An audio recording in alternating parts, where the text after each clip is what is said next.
दूसरा, कुछ व्यक्तियों ने मुझे फोन किया, उन्होंने कहा मनोज 1,000 रुपये तो बहुत कम है, मैं तो तुम्हें ज्यादा दे सकता हूँ। मैंने तो पहले भी तुमको लिखा था कमेंट में कि मैं 5,000 तक की।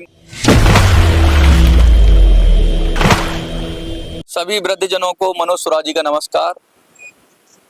सबसे पहले बहुत खुशी की बात है, खुशखबरी सुनाऊंगा आप लोगों को और उसके बाद बात करेंगे धीरे धीरे। आज बहुत सारी बातें करनी है आपसे और आज दिल की बात करनी है, क्योंकि जब दिल से बात करेंगे तभी एक रिश्ता कायम होता है और एक रिश्ता कायम करने के लिए ट्रांसपेरेंसी, पारदर्शिता होना बहुत ज़रूरी है।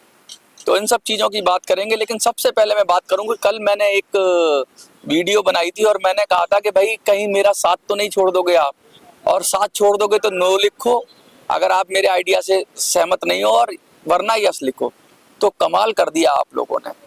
4 चैनलों और व्हाट्सएप पे मिला के 400 से ज्यादा लोगों ने हाँ कहा है। हाँ, 8 से 10 लोगों ने ना कहा है, तो वो कोई महत्व नहीं रखता, क्योंकि जब 400 साढ़े 400 लोग करीब हाँ कह रहे हो और 7-8 लोग अगर ना कह रहे हो, तो उनकी ना की कोई वैल्यू नहीं है। वो ना किसी और वजह से कह सकते हैं, जलन की वजह से कह सकते हैं, या किसी के एजेंट होके कह सकते हैं, बहुत सारी चीजें हैं उनकी। तो उनकी ना का कोई महत्व नहीं है। अगर बहुत संख्या में ना आते तो शायद मैं आगे नहीं बढ़ता, लेकिन अब मैंने दृढ़ संकल्प कर लिया है कि मैं अब आपके साथ आगे बढ़ूंगा। लेकिन आगे बढ़ने से पहले हमें टारगेट था 1,000 लोगों का, लेकिन आए तो 450 से 450 के बीच में थे। तो यानी अभी तो हम आधी ताकत ही हमने, आप लोगों ने, आधे लोगों ने समर्थन किया है। उसमें से भी कुछ लोग शायद बाद में समर्थन ना करें और कुछ लोग ज्यादा भी कर दें। तो सबसे पहले मैं बात करूंगा कल मेरे पास क्या क्या हुआ और कहाँ कहाँ से लोगों के फोन आए। सबसे पहले मेरे पास एक नासिक से फोन आया। नासिक से सज्जन थे, वो कह रहे थे मनोज बेटा बहुत अच्छा काम कर रहे हो और तुम ऐसे ही काम करते रहो और तुम राउत जी से संपर्क करो। राउत जी के पास 25,000 20,000 लोग हैं और वो तुम्हें जरूर सपोर्ट करेंगे। उनके पास फंड भी है, लोग भी हैं और उनके पास सब चीज है। तो मैंने उनसे कहा कि मैं राउत जी से अपील करूंगा कि वो हमें समर्थन दें, हमारा साथ दें और हमारे प्रचार में आए, क्योंकि वो बड़ा फेस है। तो मैंने उनसे, नासिक वाले जो बुजुर्ग अंकल थे, उनसे ये वादा किया कि मैं एक बार अपील कर दूंगा। तो मैं अशोक राउत जी से अपील करता हूँ कि वो हमारा साथ दें, हमें आशीर्वाद दें और हमारा जिस तरीके से हो सके मदद करें, क्योंकि लड़ाई सबकी एक ही है, तो हमें मिलजुल कर ही लड़नी है। पहली बात तो ये हो गई। दूसरा, कुछ व्यक्तियों ने मुझे फोन किया, उन्होंने कहा मनोज 1,000 रुपये तो बहुत कम है, मैं तो तुम्हें ज्यादा दे सकता हूँ। मैंने तो पहले भी तुमको लिखा था कमेंट में कि मैं 5,000 तक की मदद कर सकता हूँ।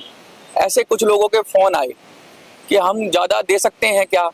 तो मैं सिर्फ उनसे यही कहूंगा कि हाँ, क्योंकि लोगों की कमी पड़ रही है, 1,000 लोग पूरे नहीं हो रहे हैं। तो जो लोग ज्यादा दे सकते हैं, जिनकी क्षमता है, जिनकी क्षमता नहीं है, मैं उनसे कदापि नहीं कहूंगा कि आप ज्यादा दें। लेकिन जिनकी क्षमता है 2,000 3,000 4,000, मैक्सिमम 5,000, 5,000 से ज्यादा नहीं, जिनकी क्षमता है वो 5,000 तक दे सकते हैं। अच्छा, एक फोन आया, उन्होंने ये कहा कि मनोज मेरी तो 900 रुपये सैलरी आती है, तो क्या मैं 900 रुपये दे सकता हूँ। मैंने कहा ये आपकी श्रद्धा है, आप 900 भी दे सकते हो, आप नहीं भी दोगे तब भी कोई बात नहीं। उन्होंने कहा नहीं, मैं 1 महीने की सैलरी देना चाहता हूँ 900। तो मैं आपको बता दूं कि ये कोई फिक्स नहीं है कि 1,000 ही देना है, लेकिन हाँ 1,000 का एवरेज होना चाहिए। 1,000 आदमी और 1,000 का एवरेज निकालना है हमें, तो लगभग 1,000 के आसपास, 100-200 कम, कुछ ज्यादा, 1,000-2,000 ज्यादा, जैसे आपकी सुविधा हो वैसे करिए, जिससे आपको तकलीफ ना हो और ये भी हम चलाते रहे। तो ये मोटी मोटी बात ये हो गई। तो अब ये क्लियर हो गया होगा मुझे। अब रही अकाउंट नंबर की बात, तो मैं जो क्राउड फंडिंग की बात कर रहा हूँ, क्राउड फंडिंग यानी लोग पैसे इकट्ठा करें, उनके लिए मैंने आज अकाउंट खोलने के लिए एप्लीकेशन दे दी है। तो मुझे लगता है कल शाम तक हो जाएगा, तो मैं कल अनाउंस कर दूंगा, वरना मैं परसों आपको अकाउंट का नंबर दे दूंगा। अकाउंट नंबर और IFSC कोड मैं आपको दे दूंगा, जिससे आप अकाउंट में सीधा ट्रांसफर कर सकते हो। और वो अकाउंट पॉलिटिकल चुनाव लड़ने के लिए स्पेशली खोला जा रहा है, तो उसमें आप अपनी मदद कर सकते हो। तो उसके लिए आपको एक दिन इंतजार और करना पड़ेगा। लेकिन आज मैं एक और बड़े दिल की बात कहना चाहता हूँ। लगातार आप लोग मुझे देख रहे हैं, मुझे समर्थन कर रहे हैं, मुझे आशीर्वाद दे रहे हैं, मुझे प्यार दे रहे हैं, मेरा हौसला बढ़ा रहे हैं। लेकिन आपको ये जानना जरूरी है कि मनोज सुराजी है कौन।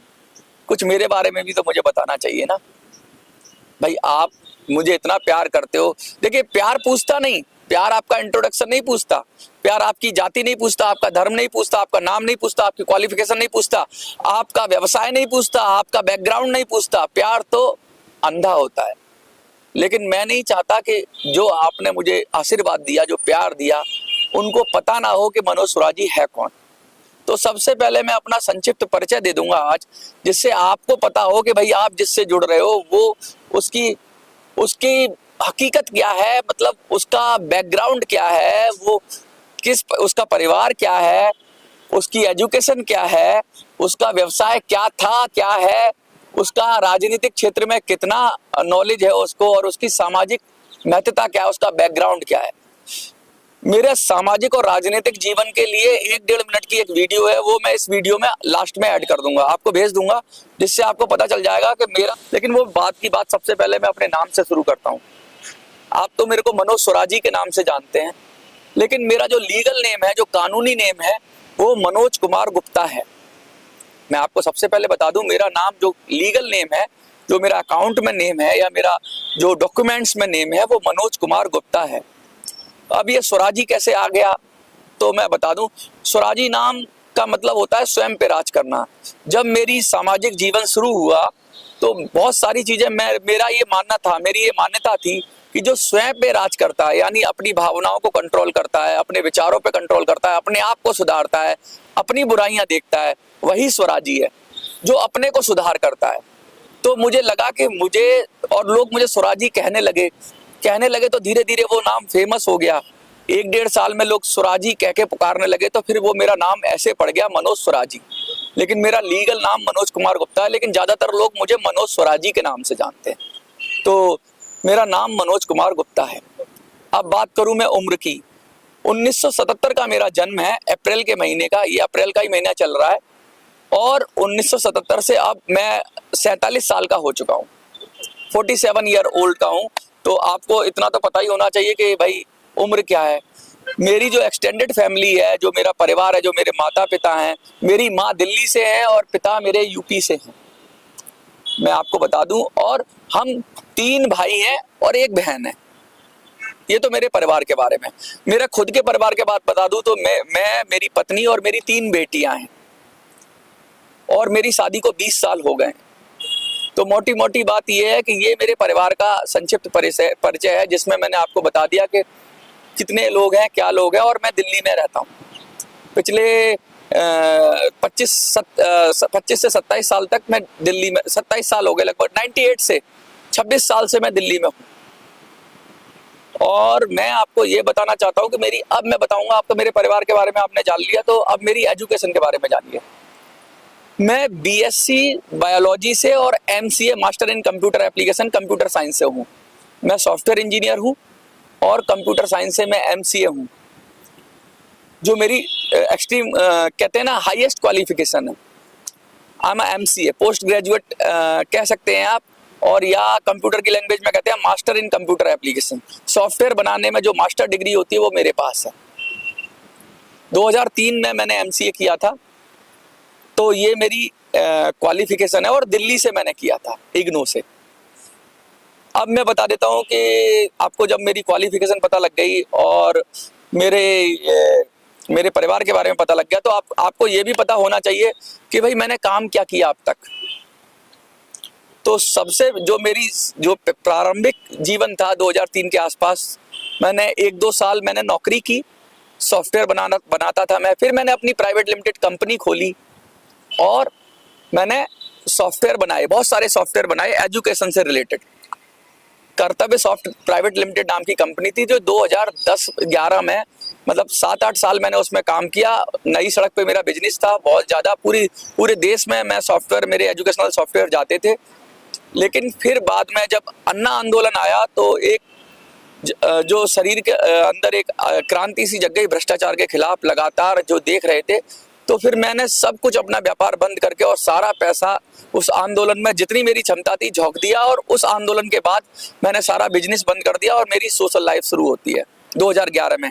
5 अप्रैल 2011, मैं बता दूं, 5 अप्रैल 2011 को ही अन्ना जी बैठे थे, और 5 अप्रैल 2024 को हम लोगों ने मीटिंग की थी। तो समझ लीजिए वो उस दिन था जो मेरे जीवन का परिवर्तन का दिन था। और ये 5 अप्रैल की जो मीटिंग थी ये भी परिवर्तन की मीटिंग थी, और 5 अप्रैल को मेरा जन्मदिन भी था। तो ये आपको पता होना चाहिए।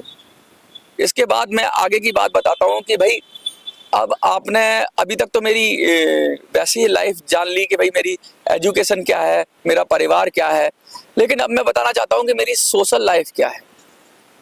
2011 के बाद मेरी सोशल लाइफ शुरू हो गई, वो जो 14 साल हो गए अभी सोशल लाइफ में। सोशल और पॉलिटिकल लाइफ की बात करूंगा। मैंने एक किताब लिखी है, राजनीति में भूचाल, छोटी सी ही किताब है। तो पॉलिटिकल रिफॉर्म की बात करती है, वो चुनाव सुधार की बात करती है। तो वो मैंने एक पुस्तक लिखी थी, और एक मैंने किसी की असाइनमेंट था पुस्तक का, ज्वेलरी का अनदेखा सत्य, जो मैंने किसी के लिए लिखा था। तो 2 किताबें मैंने लिखी हैं, और मैंने एक अखबार चलाया है नारायण दूत के नाम से 2 साल तक, जिसका मैं संपादक था, और मैं उसके लिए लिखता था, उसके संपादकीय लिखता था, और उसके लिए न्यूज वगैरह लिखता था। तो 2 साल तक मैंने वो अखबार चलाया। मोटी मोटी बात ये सोशल लाइफ के दौरान मैंने किया। इसके साथ साथ मैंने जब मुझे अपनी जीवन चलाने के लिए, आजीविका चलाने के लिए, बहुत सालों तक मैंने ट्यूशन भी की है, मैंने बच्चों को पढ़ाया भी है, और अलग अलग विषयों को पढ़ाया है। तो आप कह सकते हो jack in all trades master in none. बहुत सारे विषयों में मेरी जैक है, मेरे को मेरी दखल है, लेकिन आप ये नहीं कह सकते कि हर चीज़ में, एक सिंगल विषय में बहुत ज़्यादा। जनरल नॉलेज मेरी काफ़ी अच्छी है, और मुझे बहुत सारे सब्जेक्ट का इसलिए भी रहा कि मैंने लाइफ साइंस जब की, और फिर कंप्यूटर साइंस की, फिर मैथ्स किया, अकाउंट्स किया, सब कुछ मुझे सब जगह से बहुत कुछ आता है। और कह सकते हो कि बहुत स्पेशली किसी में भी इतना ज़्यादा डीप में नहीं है, लेकिन बहुत कुछ मैं समझ सकता हूँ, लोगों की बातें समझ सकता हूँ। अब मैं बात करता हूँ अपने अन्ना आंदोलन के बाद क्या हुआ। अन्ना आंदोलन में जब हमने सारा कुछ अपना बिजनेस बंद करके सब कुछ आंदोलन में झोंक दिया, उसके बाद एक पार्टी खड़ी हुई, आम आदमी पार्टी। तो जो मैं फाउंडर मेंबर भी हूँ उस पार्टी का, था, मैं हूँ नहीं था मतलब। तो पार्टी जब बनी तो उससे पहले हमने उस पार्टी को बनाया, मिलजुल के बनाया, लेकिन जब पार्टी में हालात देखा हमने अगले 2-3 महीने में ही कि टिकटें बिकने लगी, बहुत सारे घपले होने लगे। हम तो अंदर से देखते थे, अरविंद के साथ रहते थे, मनीष के बिल्कुल उसी टीम में थे हम। तो जब हम देखते थे कि क्या गड़बड़ हो रही है, तो हम उस पर आवाज़ उठाते थे। लेकिन पार्टी में कहते हैं कि आवाज़ उठाना, अगर आप किसी पार्टी में तो आवाज़ नहीं उठा सकते। तो मुश्किल से 2-3 महीने का ही वो गठबंधन रहा होगा उनके साथ। लेकिन जब हमारी नहीं जमी तो हमने उसको हटके, पार्टी से हटके एक एनजीओ बना लिया, स्वराज मार्ग। क्योंकि स्वराज की बात करती थी पार्टी, तो स्वराज मार्ग एक एनजीओ बनाया, उसको काफ़ी समय तक चलाया। मैं बता दूं, मैंने 2 एक्ट तो नहीं कहूँगा मैं, 2 बिल भी लिखे हैं। एक लूट मुक्त मृत्यु बिल, जैसे किसी व्यक्ति की अगर मृत्यु हो जाए प्राइवेट हॉस्पिटल में इलाज के दौरान, तो उसका बिल माफ़ किया जाए, इसके लिए कानून बनाने की बात हुई थी। इस पर हमने आंदोलन भी चलाया था। तो लूट मुक्त मृत्यु बिल का एक मैंने बिल ड्राफ्ट किया था। दूसरा एक 26 जनवरी बिल, एक ऐसा कानून जो पॉलिटिकल रिफॉर्म की बात करता है, जो समाज में अच्छाई की बात करता है। तो पॉलिटिकल रिफॉर्म की हमने बात की थी, तो हमने दूसरा कानून वो मैंने ड्राफ्ट किया था अपने जीवन में। तो 2 मैंने बिल ड्राफ्ट किए थे, और कोशिश थी कि मैंने बहुत कोशिश की कि प्राइवेट मेंबर बिल के माध्यम से कोई सांसद उनको रखे और चुनाव सुधार की बात हो। लेकिन क्योंकि सांसद अपनी पार्टी की बाध्यताओं से बंधे होते हैं, इसलिए उन्होंने नहीं किया, वो अलग विषय है। तो ये तो मेरा ये पहलू है एक जीवन का कि मैं थोड़ा सा इसमें भी दखल रखता हूँ। और मैं दूसरी बात बताऊं आपको कि भाई इसके अलावा क्या, यमुना के लिए बहुत काम किया। पूरे 2 साल तक हमने यमुना सफाई के लिए काम किया, बहुत बड़ी यात्राएं निकाली यमुना सफाई के लिए। सोशल लाइफ की मैं बात कर रहा हूँ। और बहुत ज़्यादा हमने कोशिश की यमुना के लिए, एजिटेशन किए, लोगों को इकट्ठा किया, घाट की सफाई की। तो वो 2 साल किया। उसके अलावा एक पर्यावरण के लिए हमने बहुत बड़ी यात्रा निकाली थी। तो उसका भी मैं अभी जो 1-1.5 मिनट की क्लिप होगी उसमें आपको सब मिल जाएगा। हर साल हम कुछ ना कुछ कोशिश करते रहे, और जनता की सरकार नाम से एक मुहिम भी चलाई थी। 2 बार मैं चुनाव भी लड़ा हूँ, आपको बता दूं। 2013 में मैं लड़ा था चुनाव एमएलए का, और 2019 में लड़ा था एमपी का। दोनों पहले चुनाव को मैं लड़ा था कि चुनाव की प्रोसेस देखने के लिए कि होता क्या है चुनाव, क्योंकि उस समय आंदोलन से निकले थे सीधा सीधा। और एक आम आदमी के लिए चुनाव लड़ना कितना मुश्किल है, तब मुझे जानना हुआ कि एक फॉर्म भरने के लिए भी कितनी मुश्किलें आती हैं। और जो डीएम होता है, जो आरओ ऑफिसर होता है, वो किस तरीके से लोगों के फॉर्म रिजेक्ट कर देता है। मेरे सामने ही छोटी छोटी गलतियों पे लोगों के फॉर्म रिजेक्ट किए जा रहे थे, और उनका लोकतांत्रिक अधिकार छीन लिया जा रहा था। तो वो एक अनुभव रहा चुनाव का। उसके बाद एमपी का चुनाव, मेंबर ऑफ पार्लियामेंट का चुनाव 2019 में मैंने लड़ा, उसका एक अनुभव रहा। वो किसी सोशल कॉज के लिए लड़ा था मैंने। मैं अक्सर जब भी कभी भी, वैसे मैं पॉलिटिक्स में नहीं रहता, नॉन पॉलिटिकल रहता हूँ, लेकिन किसी सोशल कॉज के लिए अगर जाना होता है तो मैं राजनीति में भी मेरा दखल है और मैं गया हूँ और लोगों की मैंने पॉलिटिकली भी मदद की है, रणनीतियां बनाई हैं। इसलिए थोड़ी सी मुझे, मैं आप ये कह सकते हो मैं नौसिखिया नहीं हूँ इस मामले में। कोई ये नहीं है कि अभी अभी उठ के चला आया और चल दिया।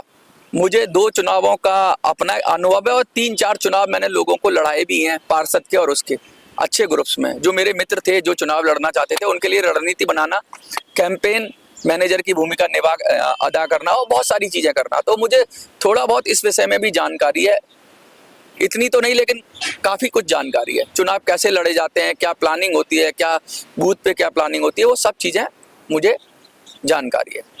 तो ये तो मेरी अब जो वीडियो के अंदर है, मैं जो क्लिप है उसमें मेरी जो सामाजिक और राजनीतिक यात्रा है उसकी आपको झलकियां मिल जाएंगी फोटोग्राफ्स के जरिए, जो मैं पीछे लगा दूंगा इस वीडियो के अंदर। तो ये मेरा संक्षिप्त परिचय है। इसके अलावा भी बहुत सारी चीजें हैं। मेरा व्यक्तित्व आप जानते ही हैं कि मैं मेरी बुक का एक स्लोगन भी है कि राजनीति परसेप्शन और प्रोजेक्शन पर चलती है। जब ये कर्म पे चलने लगेगी तो राजनीति की सारी बुराइयां दूर हो जाएंगी। सब परसेप्शन होता है, सब हमें पता कुछ नहीं होता, सिर्फ हमारा जो परसेप्शन बना दिया जाता है या जो प्रोजेक्शन कर दिया, जिसको प्रोजेक्ट कर दिया जाता है उसी को वोट दे आते हैं। उसका कर्म नहीं देखते हम, और देखने का कोई जरिया भी नहीं है। तो मेरी जो मेरी कहते हैं ना कि स्लोगन है जो मेरा, राजनीति परसेप्शन और प्रोजेक्शन पर चलती है, इसे कर्म पे चलाओ। और दूसरी बात ये मैं कहता हूँ कि राजनीति में जीत की जगह सफलता होनी चाहिए। राजनीति में जीत को बड़ा महत्व दिया गया है, जो जीता वही सिकंदर, बाकी सब बंदर। राजनीति के अंदर सफलता होनी चाहिए। जैसे कि आपके खेलों में सफलता होती है, फर्स्ट सेकंड थर्ड होता है, स्कूल में फर्स्ट सेकंड थर्ड होता है, बहुत सारे अवसर होते हैं। लेकिन राजनीति में अगर आप हार गए तो आप जीरो हो जाते हो, आपका कोई महत्व नहीं है। तो एक बहुत बड़ा उस पर मैंने कानून की बात की है, वो कभी मैं बात करूंगा।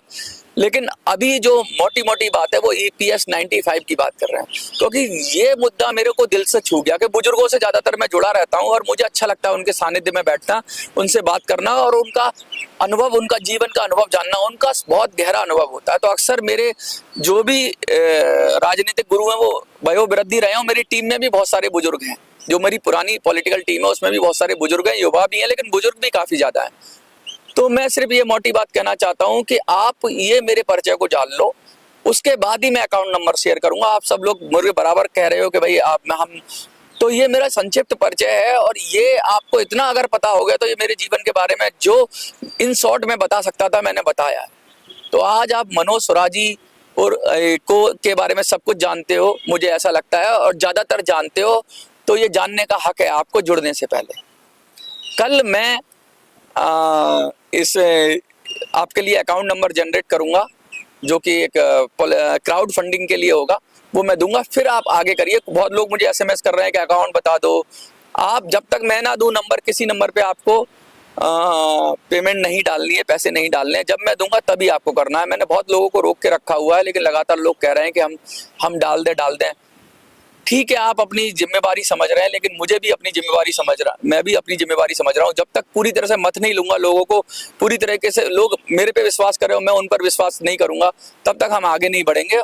और अब विश्वास कायम हो गया। कल की वीडियो के बाद जिस तरह का रेस्पॉन्स आपने दिया, जिस तरह का समर्थन आपने दिखाया, जिस तरह का प्यार आपने दिखाया, जिस तरह का उत्साह आपने दिखाया, जिस तरह की शक्ति आपने दिखाई, जिस तरह की हिम्मत और श्रद्धा और कहते हैं जुड़ाव आपने दिखाया, उसके सामने मैं नतमस्तक हूँ हाथ जोड़कर।